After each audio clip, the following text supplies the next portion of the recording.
Boston is a city that sells a dream. Red brick charm elite universities and a skyline of success. But step off the Freedom Trail and you'll find another reality, one the brochures won't show you. We uncover the streets behind the prestige, where the hum of traffic is drowned by cries for help, and the warmth of wealth vanishes in the cold breath of a homeless winter. This film doesn't just show you homelessness, it confronts the uncomfortable question, how can a city so rich, so proud, allow this level of suffering? Join us as we peel back the layers of polished stone to reveal the forgotten humanity underneath.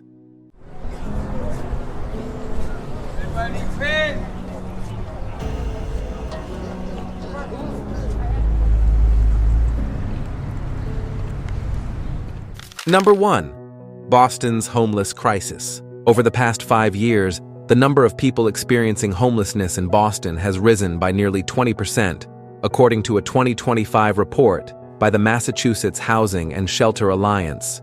The most troubling surge among families with children, nearly 4,000 school-aged children in the city, are now without stable housing. Imagine trying to focus in class when your last night was spent in the back seat of a car or shivering inside a crowded shelter. The epicenter of this crisis has a name, Mass and Cass short, for the intersection of Massachusetts Avenue and Melnia Cass Boulevard. Once just another busy corridor, it's now a battleground of addiction, mental health, collapse, and survival. Here the air carries a cocktail of fentanyl and forgotten dreams. Tents line the sidewalks. Makeshift camps emerge and disappear overnight, only to reappear blocks away. It's a scene that feels more post-apocalyptic than urban 2025. But what's perhaps most disturbing is the diversity of those who've fallen through the cracks. Let's talk about the LGBTQ+ youth disproportionately represented in homeless populations, especially those rejected by their families. According to a 2024 survey by the Trevor Project, nearly 4 out of 10 homeless teens in Boston identify as LGBTQ+, many of whom report physical or emotional abuse at home as the cause of their displacement. Then there are the veterans, men and women who served this country only to come home and fight a war of their own against PTSD, lack of support, and bureaucratic red tape. Many fall into homelessness, not because they lack grit, but because the system fails to catch them when they fall. The elderly, too, are quietly joining the ranks. Evicted from long-held apartments priced out by gentrification or unable to navigate digital housing systems, they're left to wander a city that's moved on without them. And what about the undocumented people who fled war, poverty, or persecution, only to find themselves shut out of shelters due to legal status, unable to access the help they so desperately need? For them, the streets offer no refuge, only exposure. All these stories, while different, share a haunting similarity. This crisis isn't new. It's been festering for decades. Yes, Boston has launched initiatives. Yes, emergency shelters exist. But each winter, as the Charles River freezes over, so do hundreds of human beings, literally. Shelters reach full capacity. Blankets are handed out like rations, and people are forced to choose between the safety of a crowded room and the cold dignity of the street. There's a cruel irony here. In a city with some of the best hospitals, brightest minds, and most expensive real estate on the East Coast, thousands still sleep without a roof, a bed, or a plan for tomorrow. And while well-meaning policies trickle out of government buildings, the crisis only spreads like frost along the pavement in February. So the question remains, how did we get here? And more importantly, what are we going to do about it? This is not just a Boston problem, but it's playing out on Boston's streets, loud, raw, and real. This isn't background noise anymore. It's a wake-up call, and it's time we listened. Number 2, why people become homeless. So, how did we get here? How did one of America's oldest, most affluent cities become a place where thousands live without a home? Let's start where it hurts the most. Housing. In Boston, the cost of rent has climbed like ivy on the walls of its historic buildings, choking out anyone who can't afford to keep up. In 2025, the average monthly rent for a one-bedroom apartment in the city hovers around $3,300. That's over half the median income of a working-class resident. At the same time, vacancy rates have dropped below 3%, meaning even if you had the money, finding a place to live is like finding a needle in a haystack if the haystack was also on fire. Affordable housing. It exists more on paper than in practice. The demand for subsidized housing far exceeds supply, with some waiting lists stretching 5 to 10 years. By the time your name is called, the situation might have already broken you. But housing is just one layer. Now let's peel it back further to income and employment. While the skyline soars, wages crawl. In service and labor-intensive industries like food service, retail, or janitorial work, many workers still earn barely above the Massachusetts minimum wage, which as of this year stands at $16 per hour. That's barely enough to cover groceries, let alone rent, and gig work. Once hailed as flexible freedom has proven to be anything but stable. The result: people working full-time jobs, sleeping in shelters. Parents pulling double shifts, yet still unable to keep their families housed. It's not that people aren't working, it's that the math simply doesn't add up anymore. Then comes a layer darker and quieter: mental health and addiction. These aren't just contributing factors, they're lifelines that snapped. Roughly 42% of Boston's homeless population in 2025 report having a serious mental illness. Another 38% battle substance use disorders. But here's the catch: access to care is broken. Even when people want help, long wait lists, overwhelmed clinics, and a lack of supportive housing options mean help often comes too late. And the stigma. It's still louder than compassion. Mental illness and addiction often go hand in hand with trauma, much of it rooted in childhood or abusive relationships. That brings us to the family and societal fractures that widen the cracks people fall into. Domestic violence, for example, is one of the leading causes of homelessness among women in Boston. Many flee unsafe homes only to face a city that doesn't have enough beds, enough shelters, or enough resources. Add to that a failing foster system and intergenerational poverty, and it's clear that this crisis didn't come out of nowhere. It was built over time, brick by painful brick. Now let's talk about the people. The system barely sees the vulnerable subgroups. Take veterans. They return from service with invisible wounds and face complicated benefit systems. Nearly 11% of Boston's homeless population in 2025 are former service members. Then, there are undocumented immigrants, many of whom can't access housing aid, healthcare, or legal support because of their status. And people with disabilities. They face physical barriers, yes, but also bureaucratic ones that make accessing services a full-time job. They're too exhausted to apply for. Each group faces a different battle, but they're all caught in the same storm. The sad truth. These aren't isolated issues. They're connected, intertwined like roots under a sidewalk, cracking the surface until it finally breaks. So when we see someone on the street, we need to ask ourselves what systems failed them, what chances were never given, what stories went unheard. Homelessness in Boston isn't just a housing issue. It's a mirror held up to a society that measures success in square footage, but forgets the value of stability, dignity, and belonging. And until we face these root causes head-on, any solution will just be a bandage on a much deeper wound. Number 3, what Boston is doing now. When we talk about homelessness, it's easy to fall into despair, but not all is lost. Beneath the crisis, there are efforts, some small, some bold, working to turn the tide. Boston, like many cities across the United States, isn't sitting idle. In fact, several key programs and social policies are already in place. The question is, are they enough? Let's begin with one of the most promising strategies out there. Housing. First. At its core, this model flips the traditional approach. Instead of requiring people to be sober, employed, or stable before receiving housing, it starts by giving them a permanent place to live first. Then, and only then, do services like therapy, addiction, recovery, and job training come in. It's simple but effective.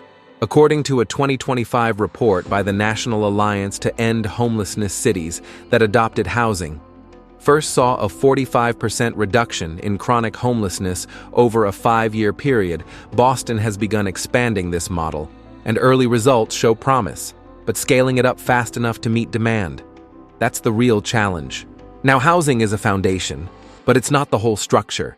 You can't just hand someone keys and expect all the trauma to vanish. That's where mobile health units and mental health centers step in.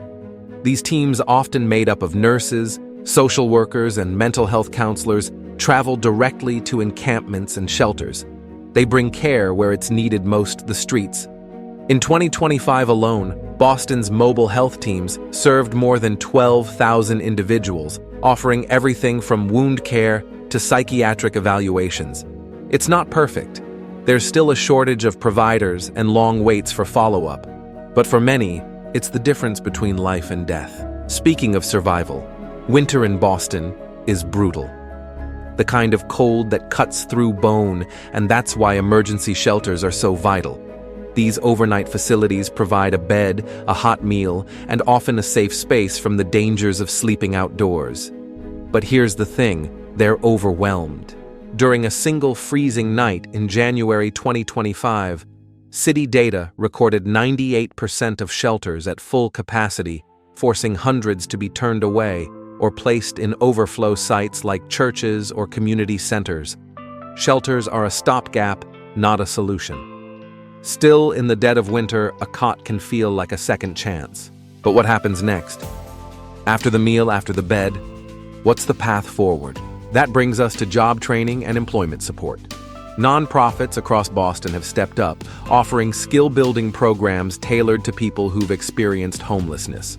Whether it's learning to cook in a professional kitchen, fix bicycles, or earn a certification in custodial work, these programs aim to restore more than income. They restore dignity. One such initiative, Project Hope, helped over 600 individuals find steady employment in 2024.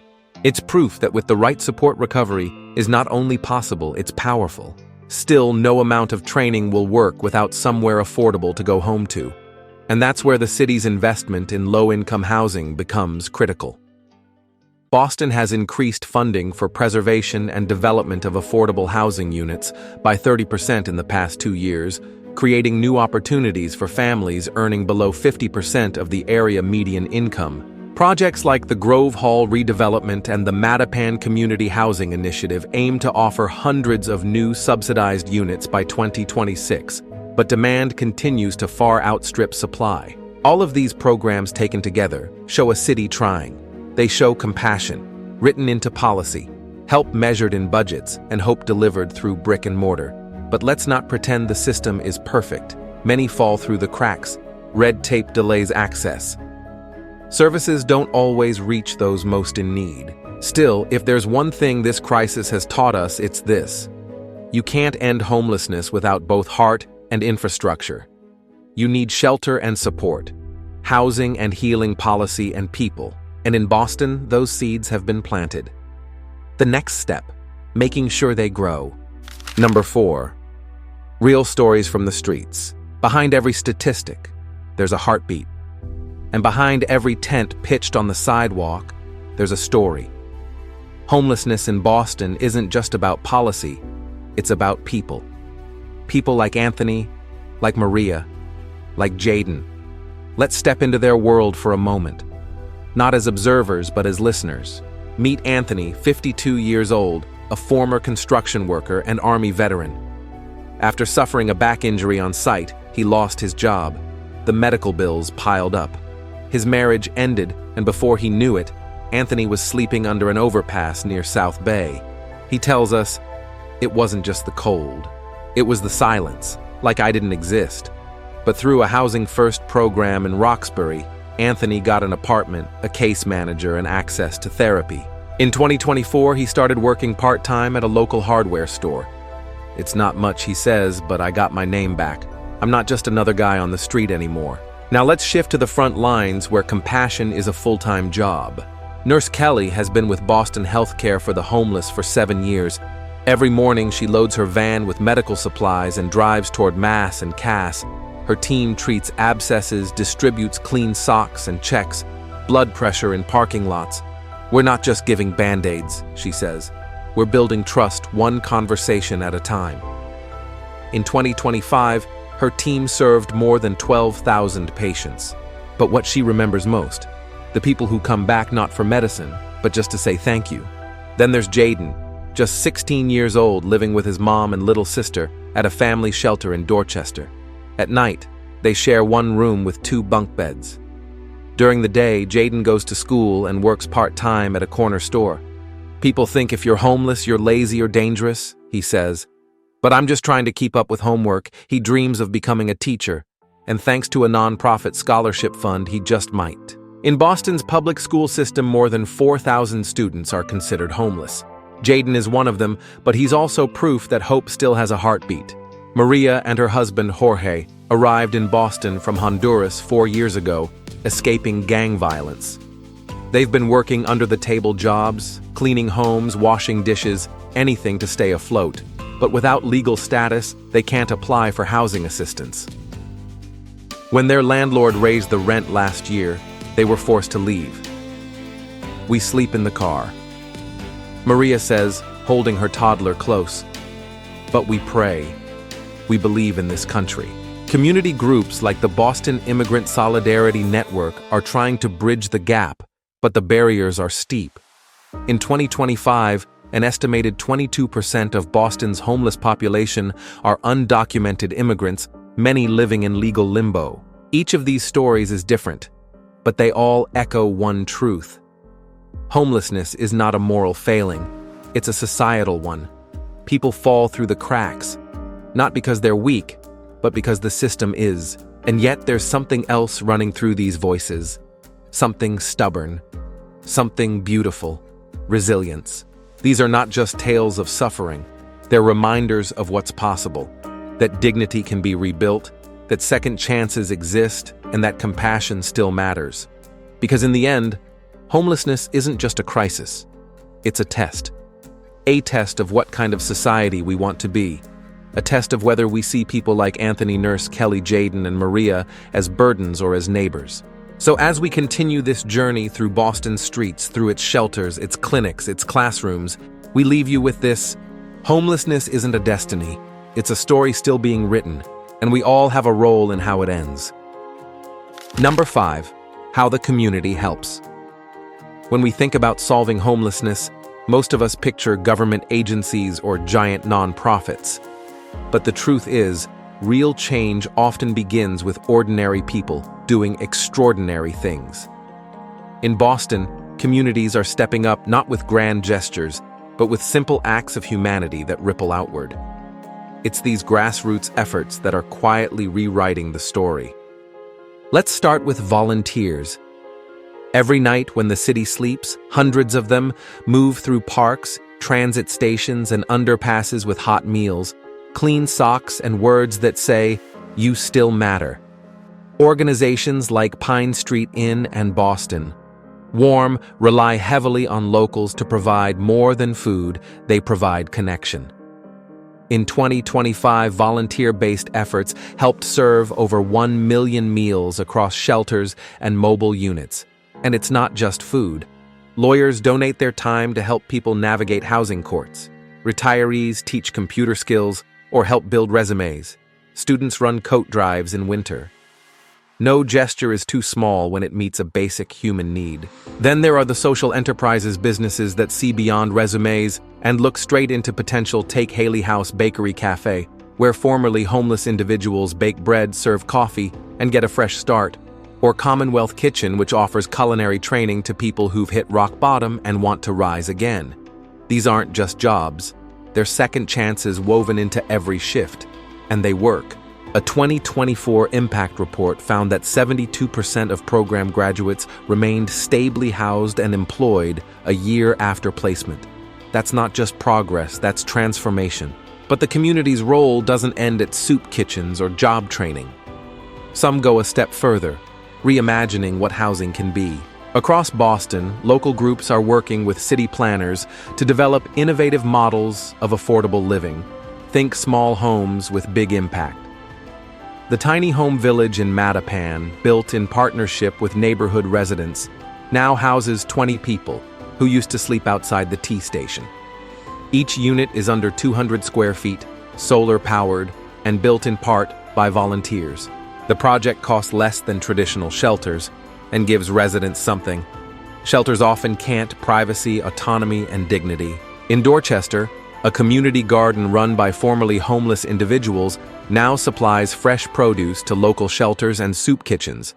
What began as a patch of dirt has become a symbol of what's possible when we let people grow their own hope literally. And then there's perhaps the most powerful tool of all: education and storytelling. Changing public perception is just as crucial as changing policy. Organizations like Spare Change News, a street newspaper sold by unhoused vendors, give people a platform to tell their stories. Schools across Boston now host compassion curriculum workshops, where students learn about housing insecurity through real-world simulations and guest speakers. The result: a generation growing up to see homelessness not as a failure, but as a fixable part of society. Meanwhile, social media campaigns like Boston Cares have reached more than 200,000 users in the past year, amplifying voices, debunking myths, and inviting the public to take action, from donation drives to city council meetings. Because here's the thing: empathy is contagious. The more we know, the more we care, and the more we care, the more we act. Yes, the system needs repair. Yes, public policy plays a huge role, but community is the heartbeat. It's where change breathes. So when someone says, "There's nothing we can do," point them to the cafe giving out jobs, the garden feeding the shelters, the teenager collecting coats, the neighbor who hands out coffee, not judgment. Because solving homelessness isn't about one big solution. It's about 1,000 small acts of courage, kindness, and connection happening right now in every corner of this city. Number 6. What Boston can learn from others. When it comes to homelessness, no city has it all figured out. But some have made bold, meaningful strides, and those stories hold valuable lessons. Boston doesn't need to start from scratch. It needs to listen, learn, and adapt. Let's take a closer look at Houston, Texas, a city that on the surface seems worlds apart from Boston, but beneath the differences lies a model worth paying attention to. Over the past 10 years, Houston has reduced its homeless population by more than 60%. And they didn't do it by building more shelters or criminalizing encampments.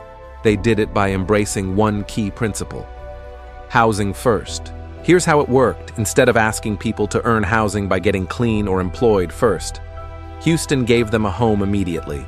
Then they wrapped support around them: case management, addiction treatment, job placement, mental health care. Crucially, this wasn't just a government effort. Over 150 local nonprofits and faith-based groups were brought together under a single shared goal, using a centralized data system to track outcomes and avoid duplication. The result: lives changed, money saved, and a national model in the making. Now let's jump across the ocean to Helsinki, Finland, a city often praised for doing what seems impossible: virtually ending homelessness. In 2025, fewer than 1,000 people in the entire country of Finland were classified as homeless, and almost all were temporarily staying with friends or relatives, not living on the street. How did Helsinki pull this off? They didn't just treat homelessness as a social issue. They treated it as a public infrastructure priority, the same way we build roads or schools. The Finnish government invested heavily in public housing, and not just units, but entire support systems. Every homeless individual is assigned a housing counselor. Every building has staff trained in social work. Instead of short-term fixes, Finland focused on permanent solutions and proved that housing, when treated as a human right, works. Back in the United States, another example of innovation is coming out of the Pacific Northwest, specifically Portland, Oregon. Here, the city is experimenting with tiny home villages, small modular shelters no bigger than 200 square feet, built quickly and affordably on unused land. But these aren't just wooden boxes. Many include electricity, heating, and shared bathrooms. Some even come with a community kitchen, gardens, and social services on site. More importantly, they offer dignity and autonomy. Two things traditional shelters often lack. By 2025, Portland had over 1,000 residents housed in tiny home communities, with over 70% reporting improved mental health and safety compared to previous shelter options. The takeaway: you don't always need high-rise apartment towers. Sometimes small spaces can make a big impact. So what can Boston take from all this? First, the power of partnerships, like Houston's deep collaboration with local organizations. Second, the importance of long-term investment, like Helsinki's government-backed housing model. And third, the value of creative thinking, like Portland's embrace of tiny homes and community-based living. Of course, no single solution fits. All Boston has its own geography, its own politics, its own challenges, but that's not a reason to delay. It's a reason to innovate, to adapt what works elsewhere to the soul and structure of this city. Because here's the truth: the wheel doesn't need to be reinvented. It just needs to be rolled in the right direction. Boston doesn't need perfection. It needs progress. And progress begins by opening our eyes not just to the problems on our streets, but to the possibilities all around us. The blueprint is there. The question is, will we follow it, or will we keep watching from the sidelines as others lead the way? Homelessness isn't just about economics. It's a mirror reflecting where our systems have failed. But change begins with empathy. And in a city like Boston, rich in history and human spirit, there's hope. If this story opened your eyes or touched your heart, let us know in the comments. Like, share, and subscribe to NVL Travel Documentary for more journeys that reveal the truth behind the postcard. Because the more we understand, the more we can build a world where no one gets left behind. Thanks for watching.